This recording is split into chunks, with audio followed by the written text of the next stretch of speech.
रोमान्टिका एक प्रणय अनुभूति। तिम्रा दुई मृगनयनले नजरका बाँड तेर्सिएर मात्र होइन, उज्यालो छोप्ने कालो घनीभूत केसले मात्र होइन, अधरको मोहित मुस्कानले मात्र होइन, मधुर कोकिल स्वर मन्त्रमुग्ध पार्ने तिम्रो सुनिरहँ लाग्ने बातचितले मात्र होइन, तिम्रा हजार उपमा व्यक्त अव्यक्त गुणले मात्र होइन, तिम्रा अदृश्य चुम्बकीय तरङ्गले खिच्दैछन् मेरा ध्यान चस्छु। तिम्रो ख्यालमा अधीन छु म, खुलस्त स्वतन्त्र भएर पनि तिम्रा पर्खाइहरूमा समय काट्न निर्भर छ।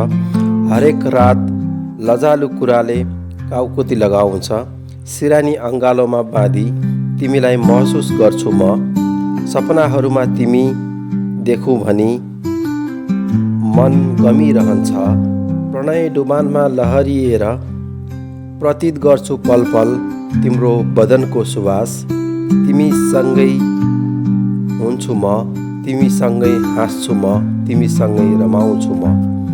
अधीर मनलाई खै यसरी सम्हाल्छु, विपनाको प्रत्येक प्रहरमा, हरेक मोड तोबाटो अनि चौबाटोमा तिम्रो दर्शन खातिर कामना गरिरहन्छु। के म प्रेममा परेँ?